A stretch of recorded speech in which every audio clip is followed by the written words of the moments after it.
What do you do when a customer says yes to your product, but the delivery is still 6 months away?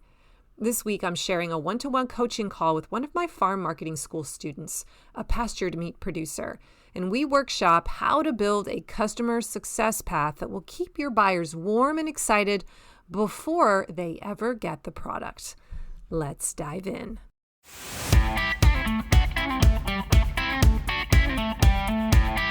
Hey there, this is Corinna Bench, and welcome to the My Digital Farmer podcast. In today's market, it's not enough to just grow your product. You've got to know how to sell it too.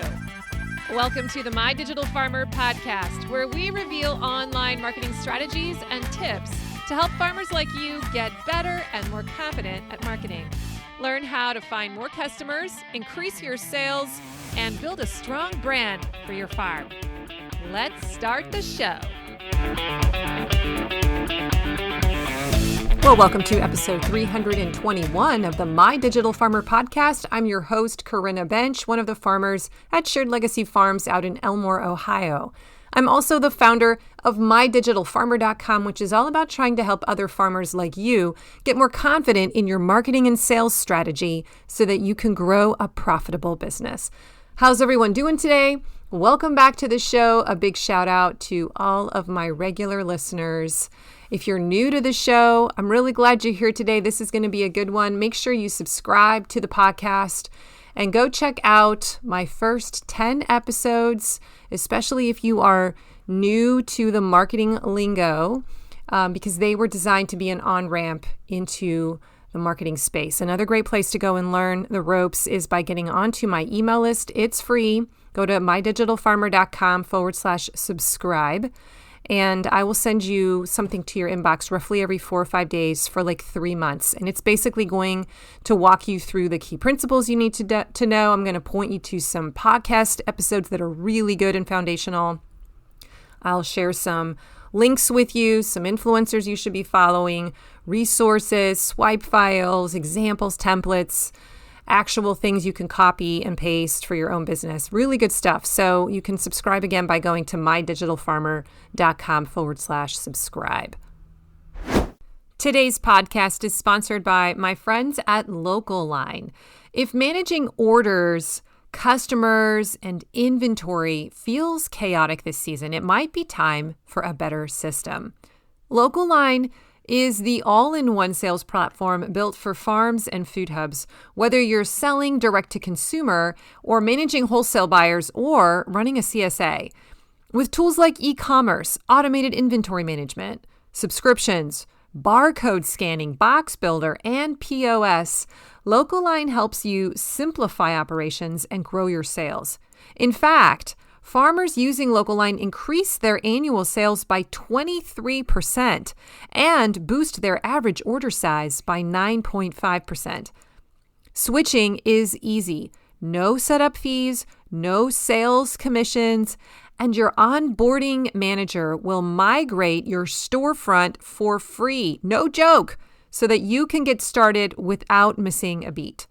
As a podcast listener, you'll also get one premium feature for free for a full year when you use my code MDF2025 at checkout.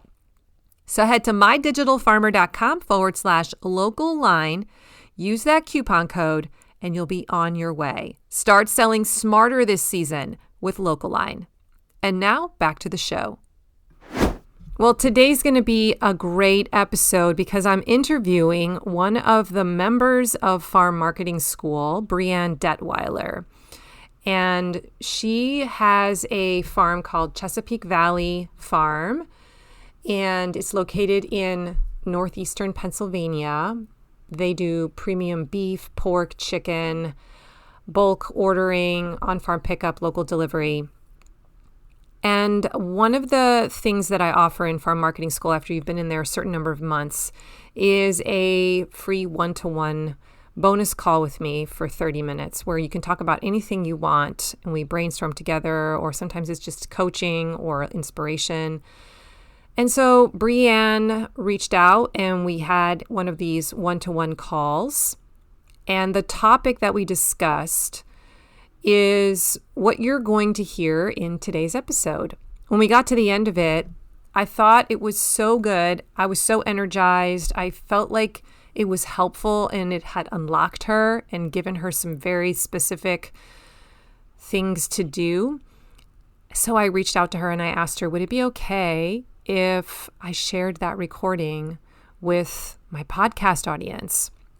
Some of you who are meat producers especially, I think are going to get a lot of practical ideas from this call, because what she wanted to discuss was what is called the excite phase. This is the phase in the customer value journey. Excuse me. After somebody buys, how do you take good care of them? How do you make sure they know how to use your product? How do you get them ready? And how do you basically deliver a success path for them?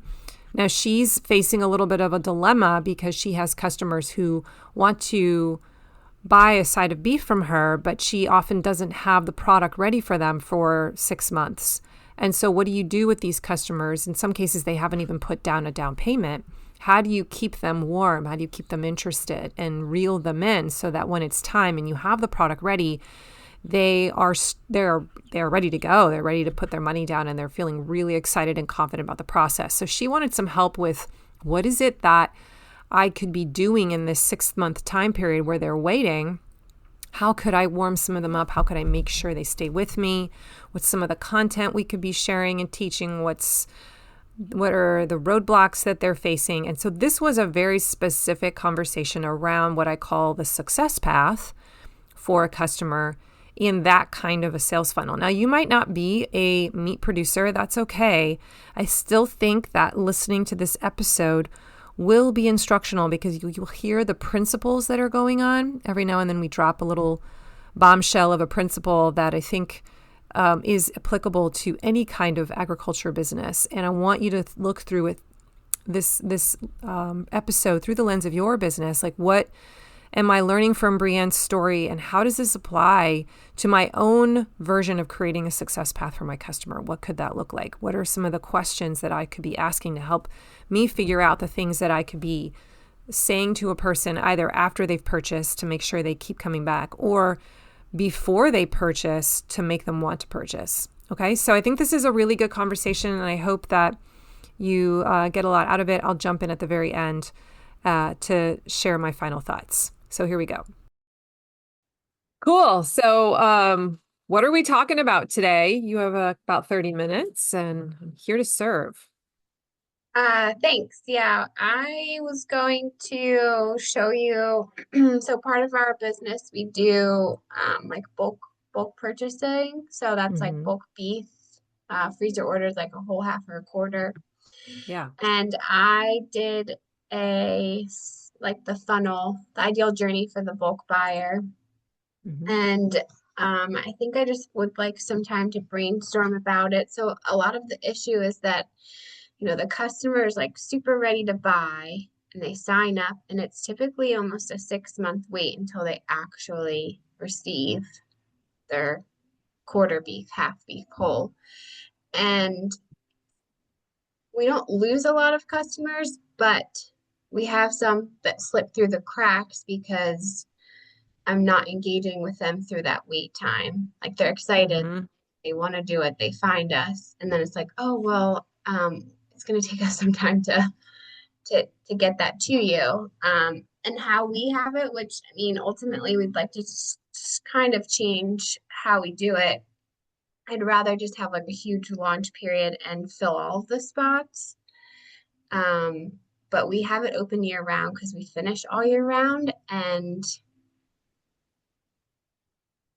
we don't want to cap it quite yet in our business in how many we can raise a year. So we're usually doing about 50 animals in bulk for bulk beef. So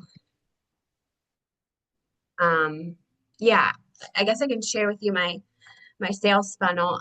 I was thinking earlier this morning when I was doing chores, like we've lost one customer once because their freezer wasn't ready. And if there was like a challenge where throughout that time frame that they're waiting, that maybe there's like clean out your freezer challenge, like get your freezer Mm-hmm. prepped for this. Or a Mm-hmm. lot of people have a roadblock because they don't know what size freezer they need, and maybe they need some time to prep or get ready for it. So maybe it looks like that I send them in emails throughout the process to keep them engaged and excited and like moving forward with it. Or Mm-hmm. yeah, I just don't know how to keep people excited for that long period of time. I mean, we have a lot of repeat people who are just like, yeah, I always do this like this month. So, but the new customers, which is really building our business, is what I want to keep engaged so that they don't fall off the trail. Okay.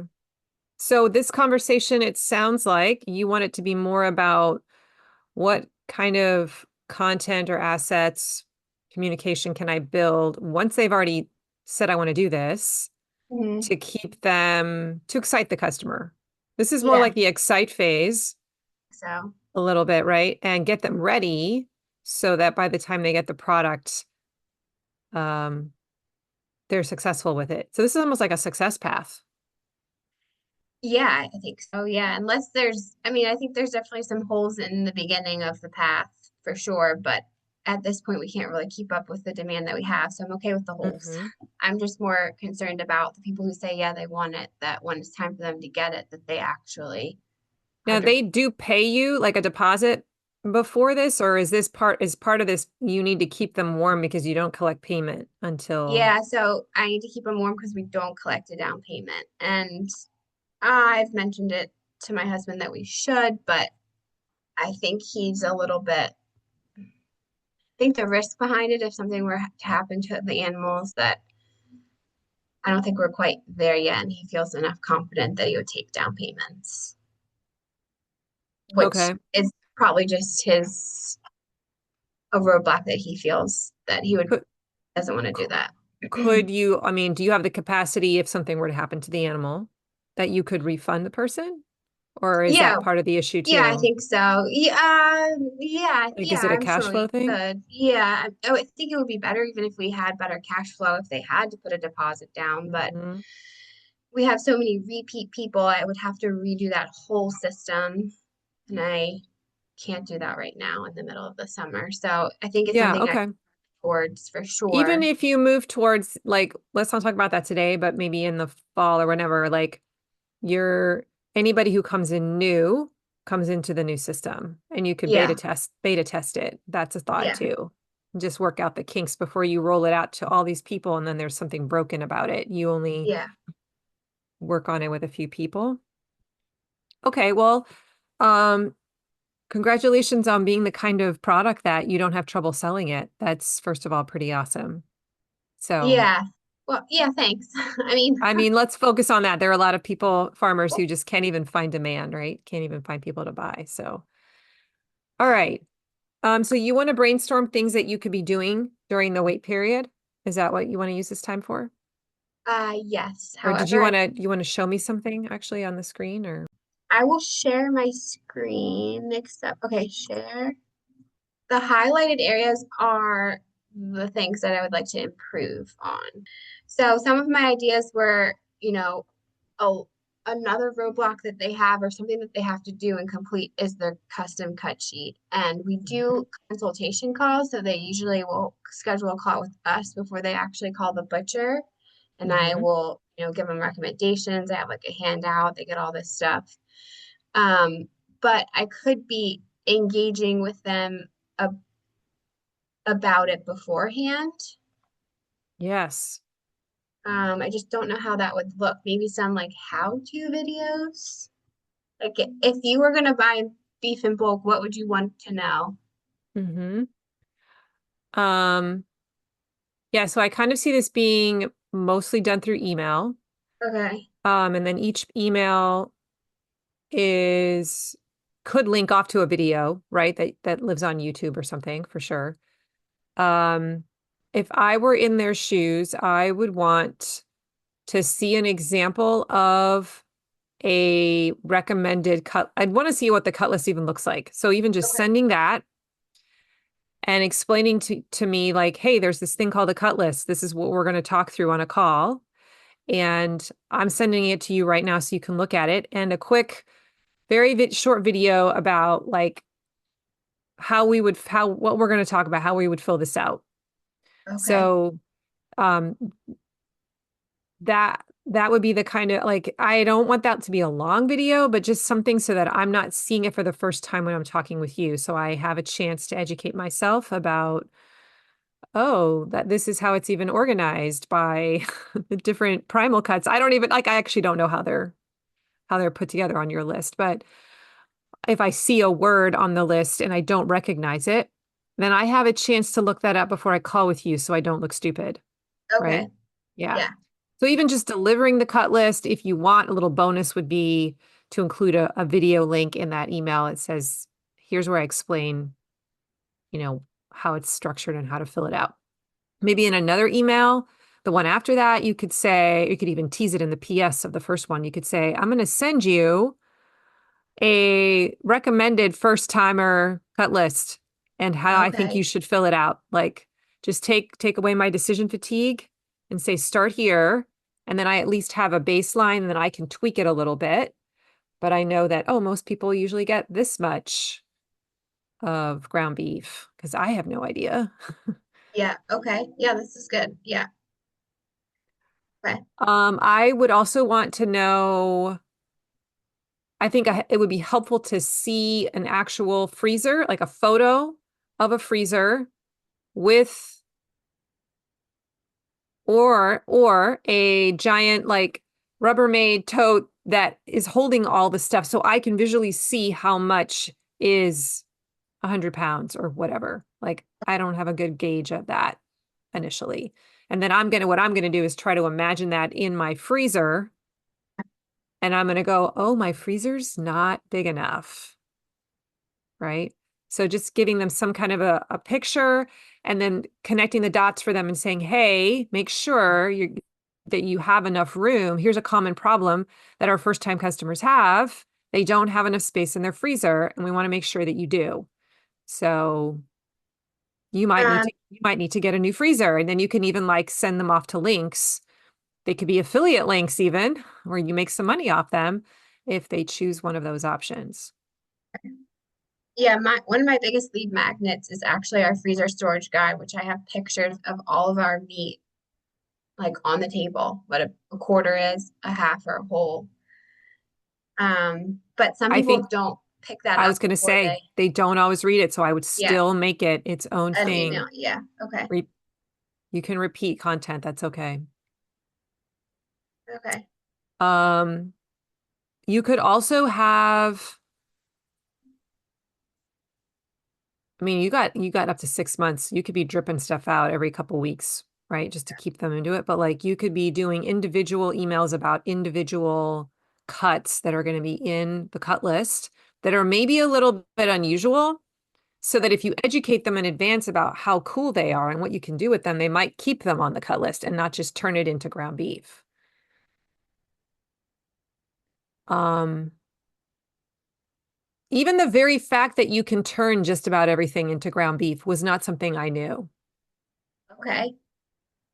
Like that was very freeing to be like, oh, okay, well, I can just, if I don't want a brisket, like I could just go, Yeah. or Yeah. sausage, I could sausage pretty much any, like you just that little gem could be its own email. Like, hey, in case you didn't know. Okay. And you could kind of give the downside to that. Like, hey, you're getting rid of I I really don't want to grind up a T-bone steak, but I could. okay. Um, I'm looking at your list here. Yeah, all the What about retail like cuts. sending them something in the mail? I thought about that. Like, but that also I would like to do as a gift when they come to purchase, like give them a uh freezers. I want to make a freezer sticker to put on their freezer that has our QR code to rebuy. I'd like that to be a gift, and then Mhm. maybe like I don't know, an apron or like increase the gift value as they continue to rebuy is an idea. Yes. So what about, this is more expensive, but I wonder if you could build it into the price of the product. A freezer thermometer, Oh, okay. like a or an alarm, I guess, because I've had that happen where I've purchased and then I lost the entire freezer. Okay. And Alarm. I want to say they're like 20 to 30 bucks, but or you could offer it as a upsell where they have to purchase it through you. Okay. And maybe you make a little bit of money on it too, but that might even be a tip that you put in there, that wouldn't it suck if you bought Lost it this, all. if you lost it all. And here's what almost everybody does. They have a freezer alarm for this purpose. So maybe not a freezer thermometer, but more like the freezer alarm. That's what I actually meant.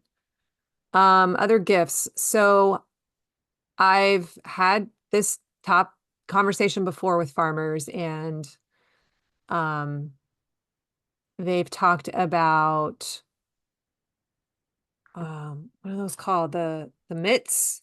The oven mitts? Oven mitts, or just because if they're grilling, or like the pot warmers, like something that they might Yeah. use if they were grilling.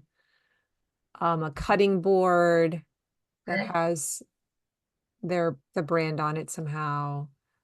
I'm just sharing ideas that I've heard from other people. Seasoning packets, so grilling, that's kind of that would be cheap too, I think, for you to give them some barbecue seasoning. Or I would be excited to get a seasoned salts or something, and that's only costing you a few bucks in my first package. Um, Maybe like how to marinate, just marinade recipe. I'm just brainstorming marinade recipes, or for chicken, or this is just beef, right? We did bulk and it all, but beef is probably the more. Okay, yeah. Um, yeah, because if you're getting big cuts, some of those are tougher cuts, and you might want to have someone tell you this is how you make those taste really good. And sometimes you have to marinate them. So here's a guide of 3 my go-to recipes for marinating or whatever. Or maybe there's just one go-to recipe. Um,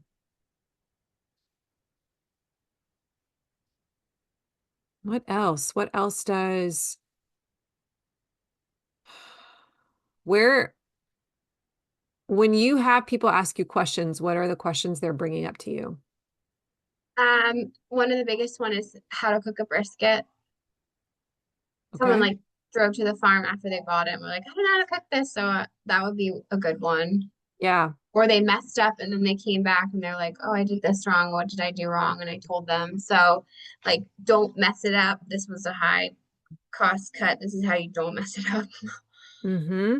Um, a lot of people, even just like a lot of people get confused on, okay, so where do I pick up the meat? And do I go to the butcher and pick it up or do I go to the farm? Which I send a Mm. very detailed email like when the animal leaves the farm, but I could probably do a better job of prepping them and getting them like all that like nervous jitters, like I never did this and where do I go? And instead of them waiting till like the last minute almost. Yes, that's good. So Um, you're talking about the timing of some of this yeah, like information. dates and timings. Hmm. Because they're already like 4 months out, and they're just wondering, when is she even going to tell me? Yeah, like which on our end, sometimes that's a little hairy, and that's kind of why I Yeah. waited out. But um, Do you have a point in the process where you show them basically a visual map? Like, I'm about to start barraging you with emails over the next few months, but here is an overview of what happens over the next 5 months. Like, do you have something like that that kind of breaks it down and says, step one, da da da da, and then so that they see a timeline? um, no, I'm just wondering if that would be a helpful that would probably yeah, I think it should be visual. the a visual timeline. I could even do that on our bulk buying page, like our bulk page where they sign up. Visual timeline. Because then that becomes the first time they see that information. And then when you reiterate it after they purchase, it it's the second time they hear it and it creates more reassurance that you're holding their hand. And then, the week or two before it's actually going to happen, you're there in the inbox saying, okay, now we're coming up on this milestone, just like in the picture. Yeah, okay, that's a good idea, like a visual picture of the process. Like the animal leaves, it goes to the slaughterhouse, it goes to the butcher. Your cut sheet has to get done. Yeah, where Then does the cut sheet training. happen by? Yeah, in Yeah, this that's a gap. great idea. Like a visual timeline of it happening. I can just do that quick in Canva and it'll be look real pretty like. Yeah. I know there are questions about hanging weight or just how are you, I would want to know, like, at what point am I going to know roughly how much this is going to The cost car. me? And that's all Yeah. based on the actual weight of the animal, right? Yep. Yeah. So there is enormous confusion around and fear around that the first time you buy, having experienced that, because it's just like this big unknown. And I'm like, oh my God, what did I just get myself into? And they don't even know what does that mean, hanging weight versus like what? You're just like, Yeah. oh, it's gonna be thousands of dollars. Right. So um maybe even helping someone see a typical order from last year. Um, Do you do that at some point where you're like, hey, here, yes. here was Renee's order last year. It was da da da da, and we found out at Yeah. this point that it was this big or this heavy, whatever the weight, and then this is what she ended up paying. Yeah. I do that the first time that it's like in the sign up process. It's pretty well laid out. And then their Okay, first email they get from me, like, I received your order. Like, this is what, like, I put in the transportation cost, the average weight of the animal, what it would come out. I give like the actual, what it would cost, and then an average amount. So people know like your price point pretty much before they even sign up for it. okay. But I could Um, also send like in this a picture of an actual invoice that I invoice someone and like block it out in certain areas so it's not like their name and whatnot to see like yeah. how I like actually. Today's podcast is sponsored by Farm Marketing School. All right, farmer, let me ask you something. Is marketing your farm something you actually enjoy? Or does it feel like a constant struggle? If you are like most farmers that I talk to, you are wearing all the hats and marketing always seems to slip through the cracks. Can I get an amen? That's exactly why I created Farm Marketing School. It's an online membership designed to help farmers like you build a simple, repeatable marketing system that actually works. Inside, you'll get bite-sized, step-by-step projects that make marketing easier. Each month, you pick what to work on, like writing better sales emails or improving your website copy or setting up your online store, and I walk you through exactly how you should be doing it. And you're not doing this alone. Every month, we have a live Zoom meetup where you can ask me questions, meet other members of Farm Marketing School, get coaching, and hear what's working for other farmers. It's like having a farm marketing mentor in your back pocket.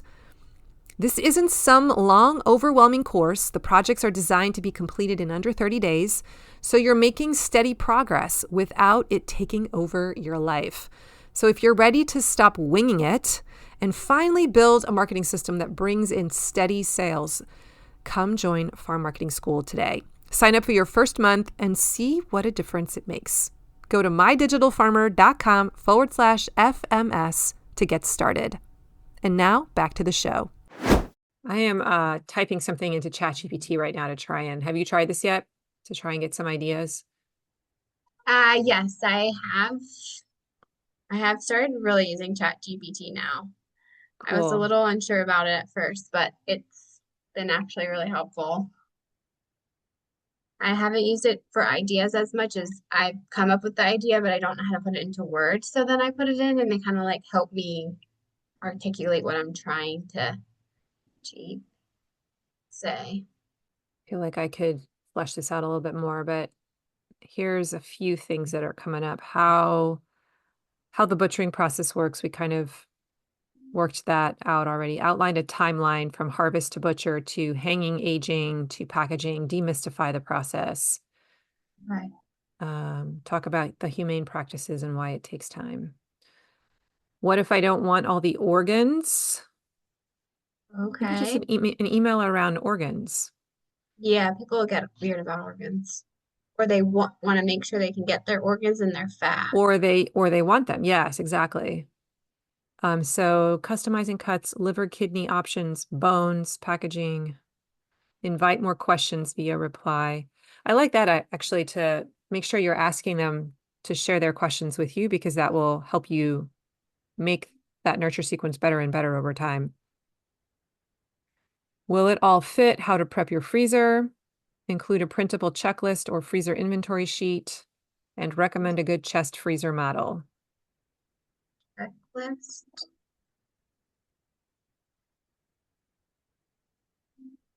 How to keep your freezer organized. Yeah, that's a good idea too. Or that they will need to. Yeah. Because as things come out too, you begin to lose track Yeah. of what you still have left, and all you see is white butcher paper. Yeah. And they may even want to write some additional things on the packaging. I don't know. Are they usually, I mean, I know that we specify how many pieces we want per package, but is that something that everyone does? Yeah, that's like if you want 1 pound pack or 2 pound packs of Yeah, okay. hamburger, Okay. ground beef. Yeah, so there's some specs in that. Okay. I could give them a layout of like your family size. If your family size is 6 people, we recommend getting a pack of like your pack size.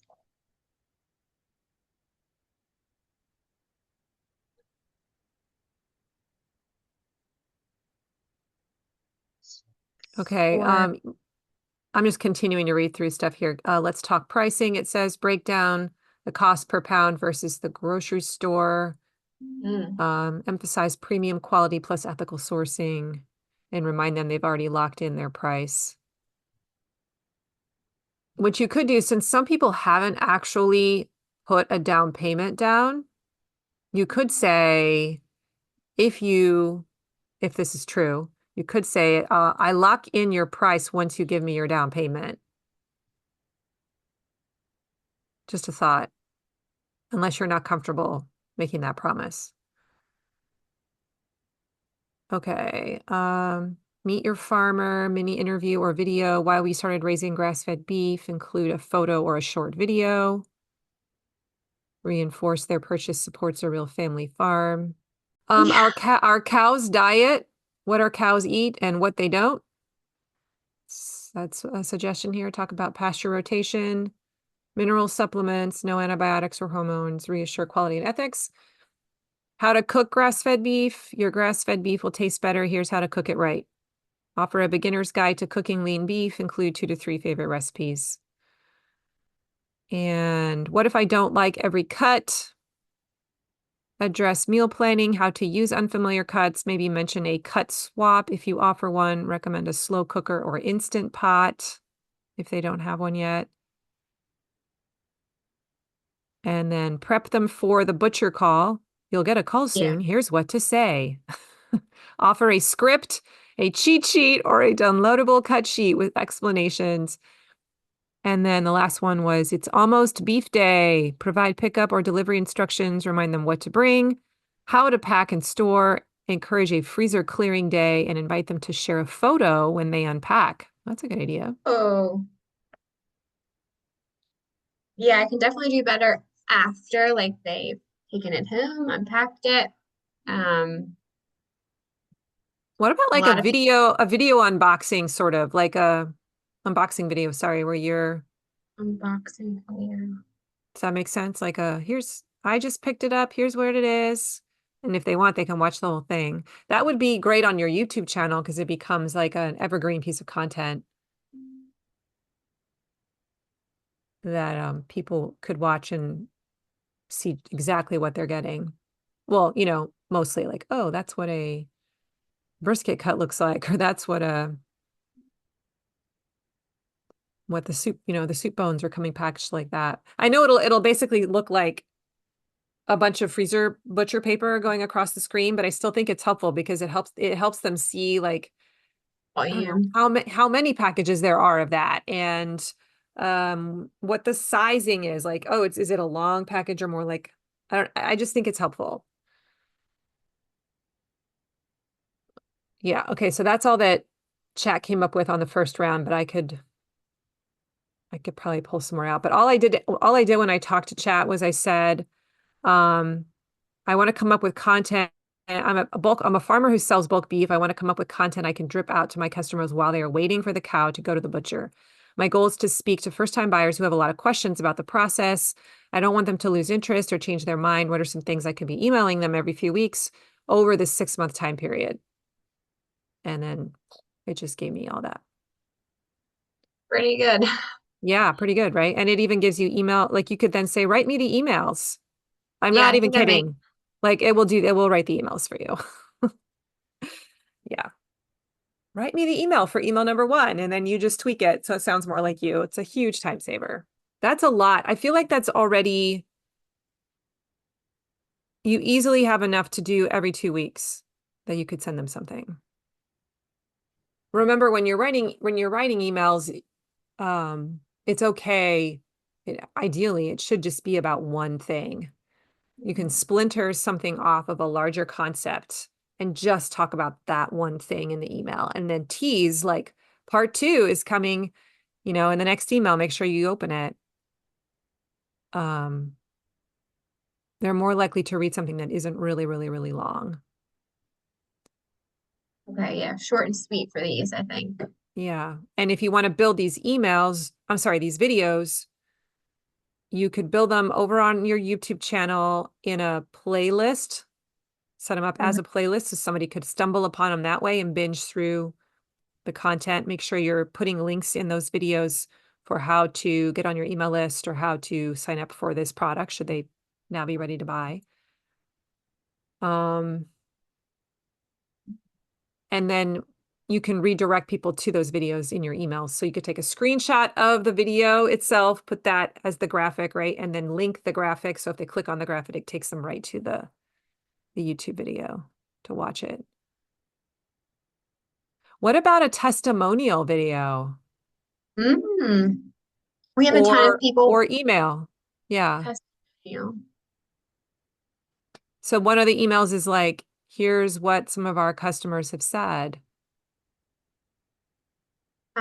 We have a ton of people when they come and pick up their beef and they like put it in their truck, they always take like a selfie with it. I Yeah. could just do like even a testimonial email that has like all of those pictures in it because a lot of people will send them to me and then we give them like a sticker and they always put it in their like in their truck bed. It's like this whole. So yeah, I could definitely do that. You know. Yeah. And I wonder too if you could even, it sounds like they're sending the picture to you already, but if you turned it into a contest, I've seen Contest. this done when I went to a zip line and Hocking Hills zip line or whatever, and they asked us to take a picture and then post, like tag them somehow that day or that week. And then they chose one person out of whoever had done this every week, and they got a prize, or it could be every month, it could be whatever. But that might be a way to encourage people to Do it. make sure that they post it, not just send it to you, but post it, because now they're helping you promote.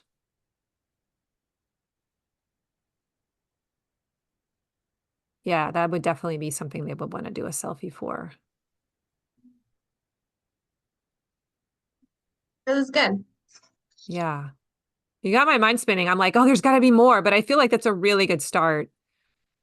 And I would encourage you to use ChatGPT to just get the draft written so that you don't make that be your like, oh, it's going to take a long time to write 12 emails. Just put them out there, the ChatGPT versions, and then start maybe once a week. You're going in and you're personalizing it. You're making each one at a time a little bit better. that's more in your voice, but at least then you have something that's working for you now. And the perfect version can come to pass slowly over time. You may discover that ChatGPT's version is just fine and does the job, and you don't have to make a whole lot of work for yourself. Do you plan on emailing them after they get the product too? Or is this Yeah, that's what just okay? I, yeah, because a lot of them, like, they're picking it up and they're saying, okay, yeah, I'm putting back on the list. Like, we want this again. And then that piece of information gets put on an invoice that gets like thrown over. Then he tells, yes, yes. Okay. Because the way for when people are like, yeah, or some assume that because they got it once, it just keeps happening. Like, oh, I got this. Like, they don't understand that they have to re-sign up or re-engage with us in Oh. a way. So that is where I'm definitely dropping the ball too, that there's no like, how did your first date go? Like, how is it? Like, did everything go well? Did the butcher mess up at all? Because sometimes like they will mess up and forget things. And I Mm. always keep like a backstash if I need to, you know, give some give some things away because of some issues. So yeah, I could definitely send like a week after they pick it up, like how's your first take? How's it going? Did you have any issues? Ask And for a picture. Yeah. picture Continue and to. would you like to do this again with us? If so, Yeah. click this button. Yeah. Yeah. And you don't be afraid to ask that question again a month later or 2 months later. Yeah. You almost would benefit from some kind of a time trigger within your email provider, or maybe it's however you set up your system so that from the time the person you fulfill on the order and they pick it up, the t timer starts ticking. And you know that in 6 weeks from now, you're going to automatically send out an email based on that day that invites them to sign up again. Or maybe it's 3 months out. I don't know. But you'll want to issue that ask several times because the first time they might just ignore it because they're like, I've still got a ton of beef in my freezer. I'm not Yeah. even thinking about this.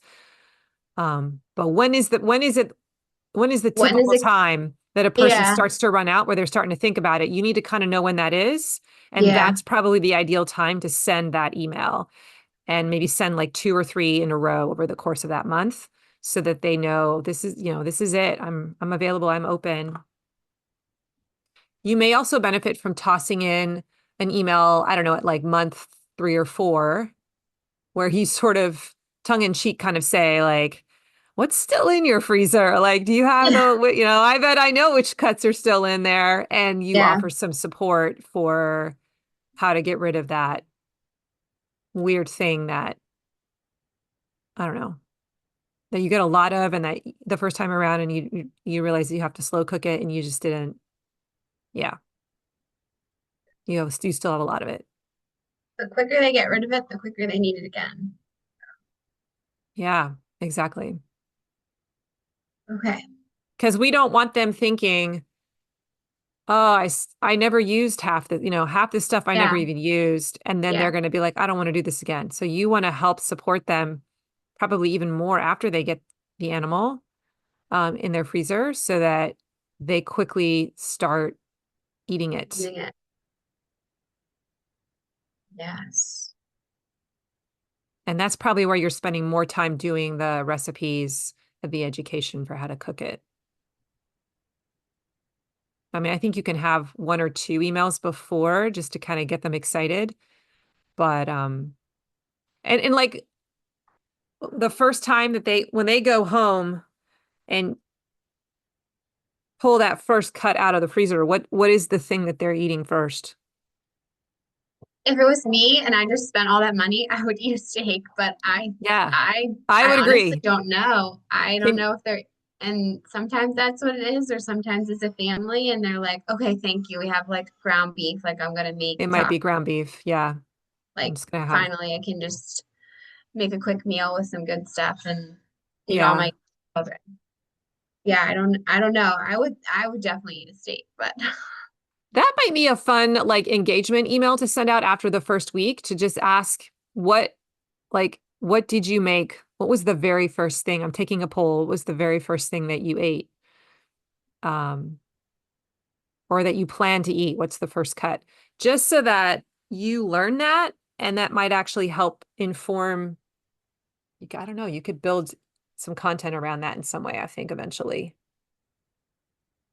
If you know what are the first, what are people just crazy about and they can't wait. The first thing they're going to eat is this.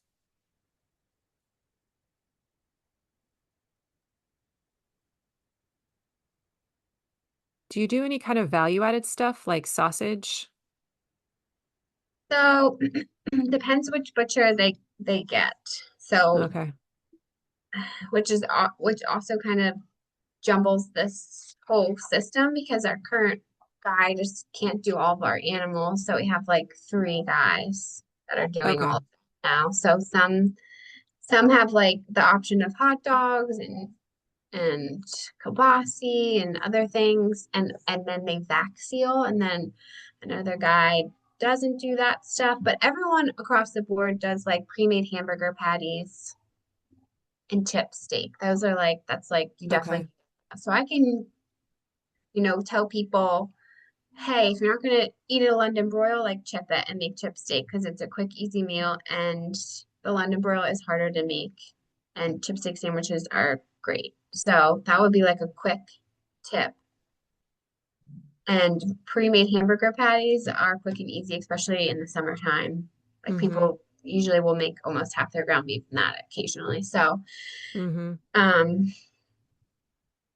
yeah, Yeah. that's Even that tip right there is super helpful for a first time buyer. the chip steak tip No, well, that one too, but even to know most people make half their animal ground beef. Like, oh, into really? hamburger Yeah. patties. Yeah. I would not have guessed that. So it's almost Some like will do it, yeah. it's almost like you're telling them the dosage on the Yeah, medicine, right? It's like you're going to take this much per day in hamburger sauce, whatever, hamburger patties. And you're like, oh, I am? Okay. Sometimes just by, recommending what most people do, you almost like coach your future buyer to become that as well. So just be thinking that's a powerful sentence. And maybe you can make some more powerful recommendations like that too, that would cause the behavior to happen. So what behavior do you want? I want them. I do coach them on getting bone in. I coach a lot of them. They want everything boned out. And I said, you're Mm, paying for the bone. There's a loss when you trim it, like keep hmm it bone in. And a lot of people are like, oh, I never even thought about that. And I'm like, yes, mm, like this is how you maximize your cuts. Like do that. yeah. And you're talking So about things like bone broth, right? At some no, like point. steaks, like T-bone porterhouse, Oh, okay. they want bone out. They want strip steaks boneless. Oh, I Want gotcha. everything they want instead of rib steaks, they want rib eyes. And I mean, the only difference is that the bone is out, which some Yeah. people are picky about, but the trimming of it is taking out of your pocket essentially. So I Yeah. try to tell them like if you're buying in bulk, get as much as you can bone in Yeah. to get more out of your purchase. So I could really do an email on that, like how to maximize. That's a whole email right there. I bet you have some other little gems like that that you don't Yeah, you I don't could. know would be so helpful to a person like me who doesn't have a Yeah, that's clue. So try to figure out what are those things that when I say them, people are like, mic drop, what? yeah. Each one of Funny. those is its own email. And you don't have to get this all perfect the first time. Just build something and then you'll continue to add things to this email nurture over the next few years. I'm constantly doing that. All right. We got Okay. to wrap this up. I feel like this is really good though. Yeah. When are you going to have this done by?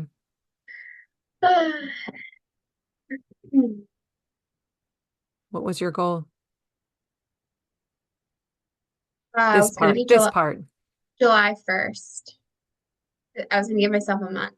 Yeah, I think that's realistic. I'm going to touch base with you on July 1st, maybe 2nd, and I'm going to ask how far you Or got. after the 4th of July, actually. All right, we'll say July 6th. Yeah. Okay. I'm making a note, put it on my calendar. And That's going to give some accountability. I really want you to at least throw it into ChatGPT. Okay, Yeah. I'll send the link to this recording. Okay. And you can go back and see, like, listen to what I typed in again. If you want to type in the exact same thing that I said I typed in, and then just see what it spits out, and then use that. Because sometimes that's what I'll do. I'll be like, okay, I'll focus on the answer for email number 1, and I'll kind of then respond to the AI bot and say, let's work on this section now. Write me this email. And then we just slowly move through it. And then you just copy and paste it over into your email provider. That could seriously be done, Breann. And like, you could do this whole thing in under 2 hours if you use ChatGPT. I I feel like the writing of the emails isn't what scares me. It's MailChimp and making the automations that scares me the most. Oh, gotcha. Like the tech stuff, like telling MailChimp to do what I want it to do and not like messing up the path. Yes. That's the hard, like that's what I always struggle with. Because I don't know MailChimp like I should. Yeah. Well, this will make you learn But it. this will make me learn it. That's why I'm giving myself a good bit to learn it. Yeah. Yeah. Yeah. Okay. Well, good luck. Okay. Let Thank me know you. how it goes. You're welcome. Have a good Have a one. good See you day. later. Yeah. Bye-bye. See ya. Well, thank you so much, Breann, if you're listening, for letting me take this behind the scenes moment and make it public for thousands of people to listen to.